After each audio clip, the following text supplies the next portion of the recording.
The rain came down in icy sheets, soaking through the thin cotton of Lila's worn dress. She clutched her fraying shawl tightly around her shoulders, but it did little to keep the chill from seeping into her bones. Her feet, bare and numb from the cold, splashed in muddy puddles as she trudged up the long, winding driveway toward the mansion at the hill's crest. The building loomed in the distance, a magnificent estate bathed in golden light from its towering windows. To Lila, it might as well have been a palace from a world she didn't belong to. But hunger had stripped her of pride long ago. For the past 3 days, she had eaten nothing but stale crusts she'd found near a dumpster. Her stomach ached so badly it felt as though it was folding in on itself.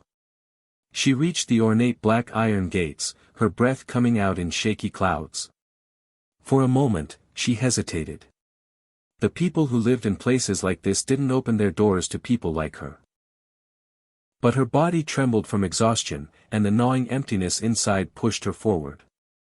She pressed the small brass button on the gate's intercom. The speaker crackled. A woman's voice, clipped and proper, came through. Yes. Lila swallowed hard.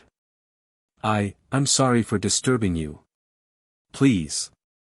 I can clean, scrub floors, polish silver, anything. Her voice faltered as shame tightened her throat.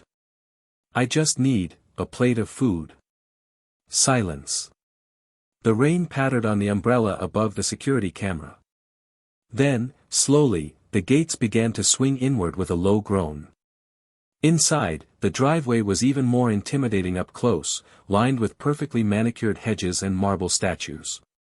Lila walked quickly, shivering under the weight of her dripping clothes. By the time she reached the front steps, the mansion door had opened slightly. A middle-aged housekeeper stood there, her uniform neat, her eyes cautious. She scanned Lila from head to toe. Taking in the tangled hair, the damp dress clinging to her thin frame, the mud on her bare feet. You'll catch your death out here, the housekeeper murmured, her voice softening. She stepped aside. Come in, quickly. The moment Lila crossed the threshold, a wave of warmth enveloped her.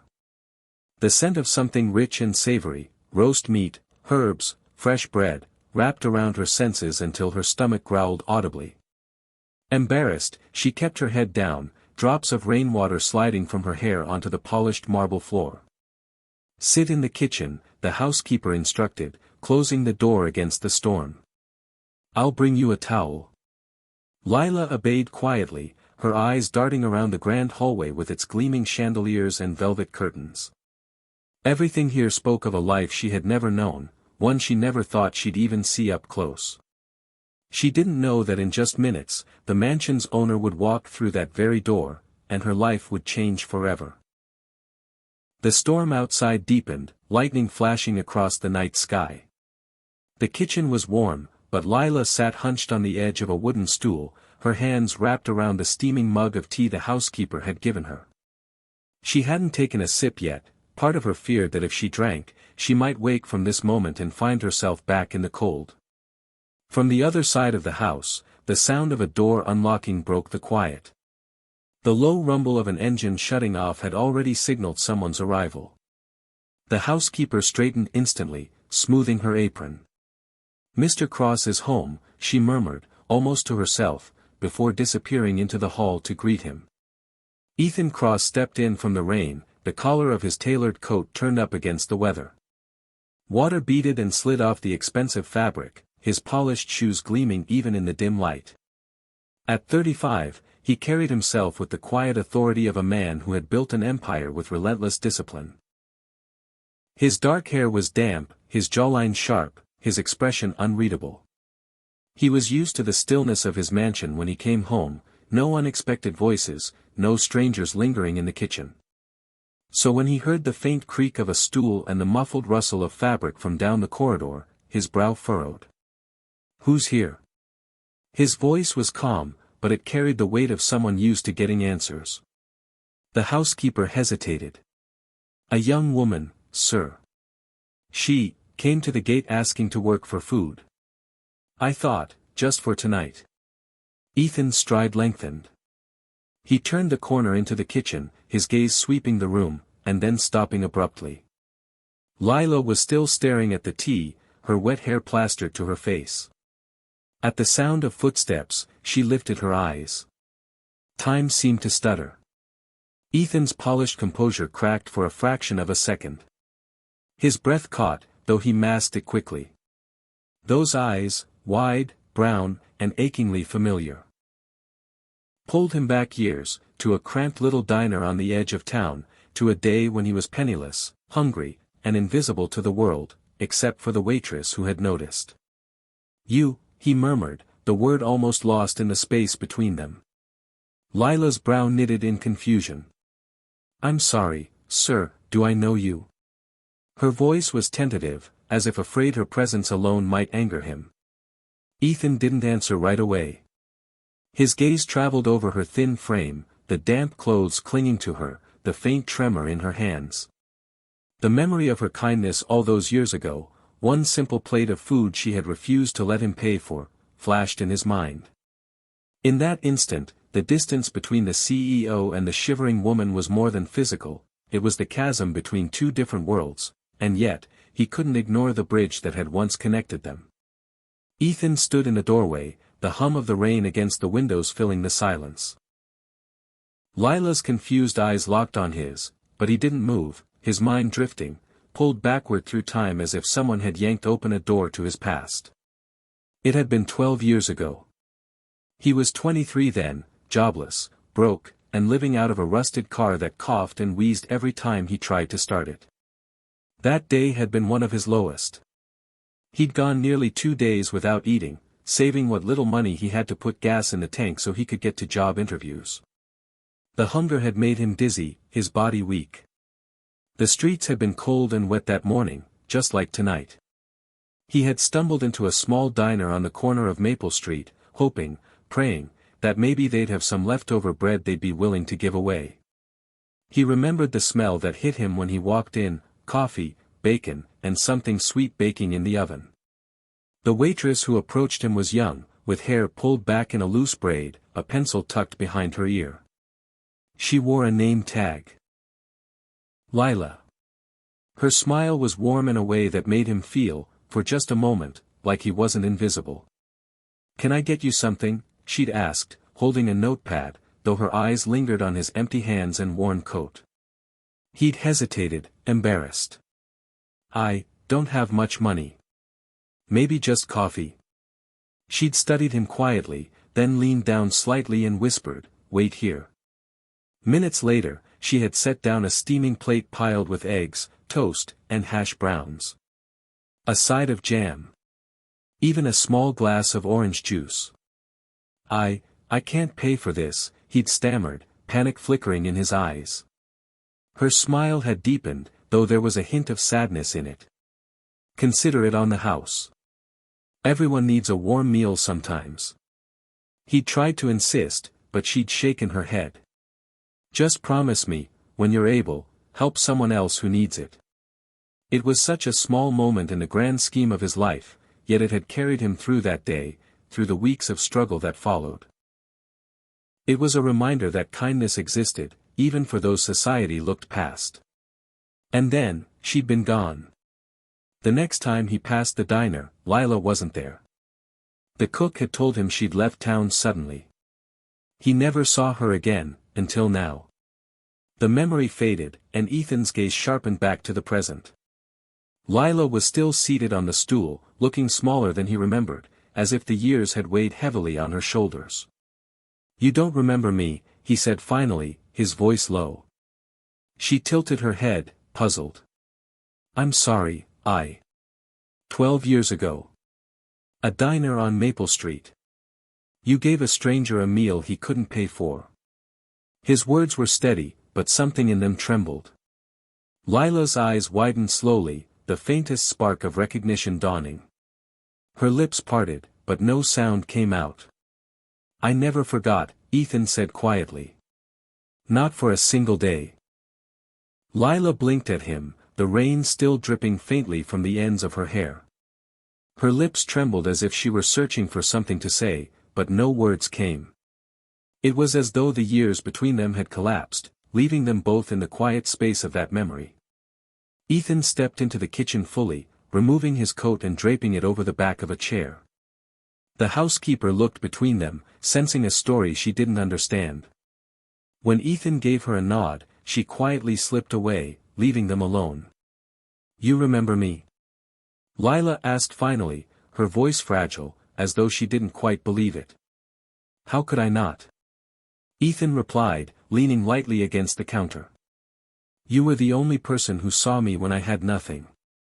That meal you gave me, it wasn't just food. It was hope." Lila lowered her gaze, embarrassed. "I didn't do anything special. It was just breakfast." He shook his head. "It was everything." The air between them was heavy with unspoken things. Ethan studied her, really studied her, and noticed the hollowness in her cheeks, the faint shadows beneath her eyes, the way her hands tightened around the warm mug as if afraid someone might take it away. "What happened, Lila?" he asked gently. "How did you end up here, at my gate in the rain?" Her shoulders hunched. "It's a long story," she murmured. "I have time," he said softly.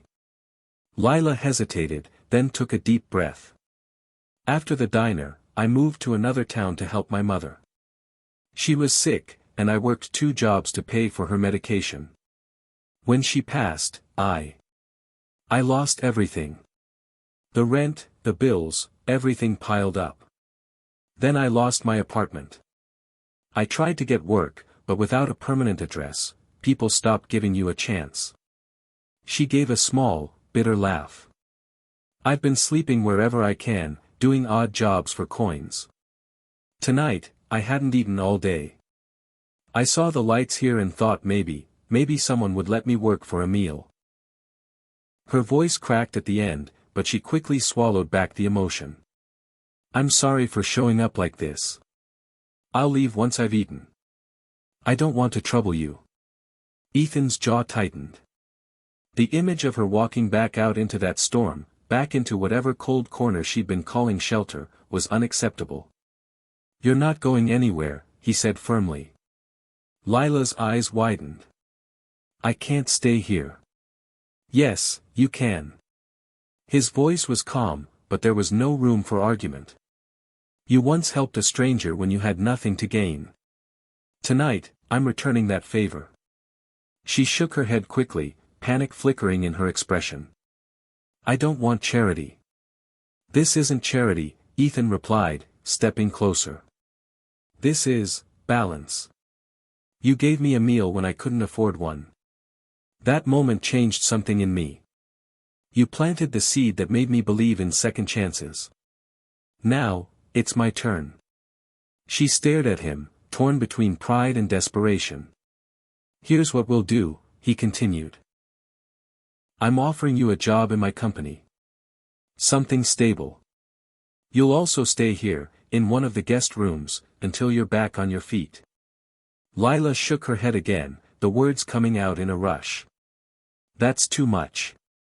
I can't accept." "You can," Ethan interrupted gently, "and you will.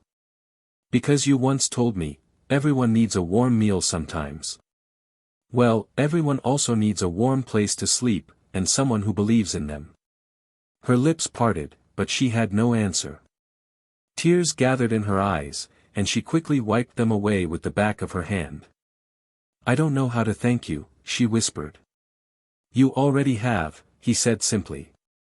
For the first time in years, Lila allowed herself to exhale fully, as though the weight she'd been carrying had lessened, if only a little.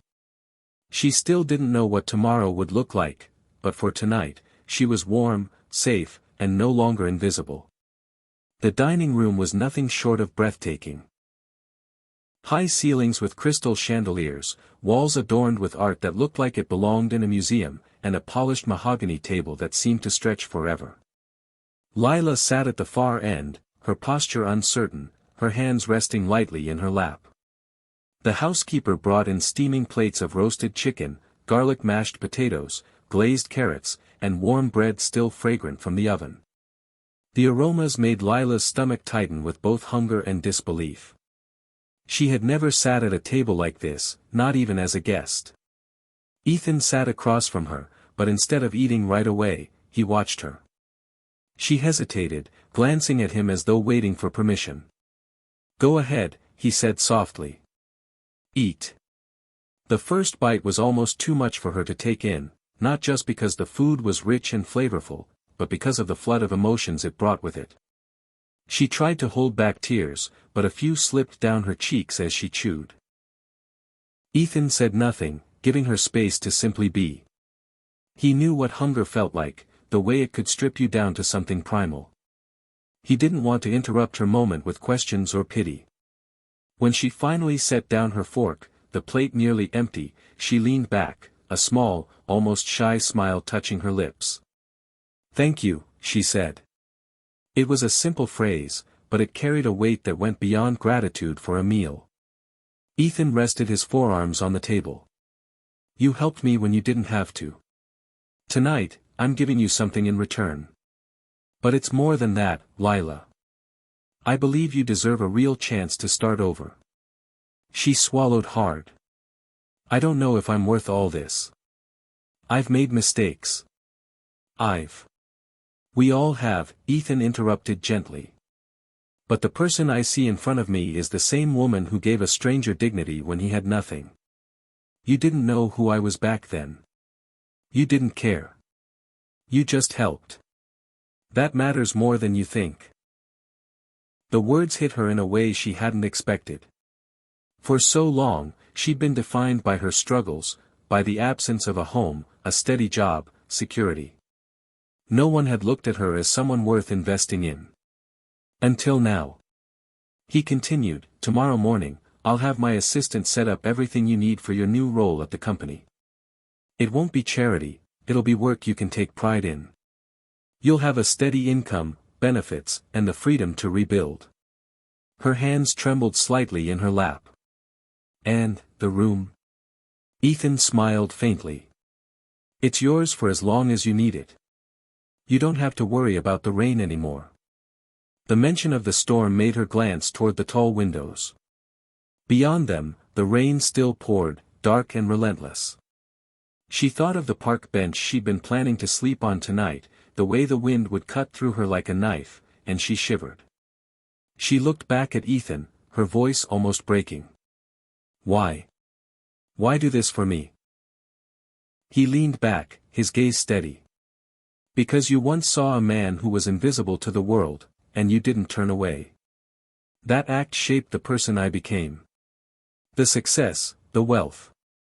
I wouldn't have made it through those weeks without that one kindness. You may not believe it, but you helped build the life I have now. And I intend to honor that." Lila pressed a hand to her mouth, fighting the sob rising in her throat. No one had ever spoken to her like that, as though she was someone of value, someone who had mattered. "I don't know how to repay you," she whispered. "You already did," Ethan said, his voice warm. "Years ago." Silence settled between them, but it was no longer the awkward quiet of strangers, it was the calm of two people bound by an invisible thread, one that had been frayed by time but never broken. After dinner, Ethan led her through the mansion to a guest room. The space was soft and inviting. A queen bed with crisp white linens, a small reading lamp, and a window overlooking the gardens. On the dresser sat a folded robe and slippers, along with a tray holding a steaming pot of chamomile tea. Lila stood at the doorway, unable to step inside at first. "It's beautiful," she murmured. "It's yours," Ethan replied. When she finally crossed the threshold, she felt an overwhelming sense of safety she hadn't known in years. The bed looked impossibly soft, the kind that could swallow away months of exhaustion. She turned to thank him again, but he simply nodded, as though telling her it didn't need to be said. That night, as she lay under the covers, listening to the distant patter of rain on the roof, Lila realized she was warm, full, and no longer alone. The world hadn't forgotten her after all. And somewhere in the quiet of that vast mansion, Ethan sat in his study, staring at the rain, remembering a diner, a plate of food, and a promise kept.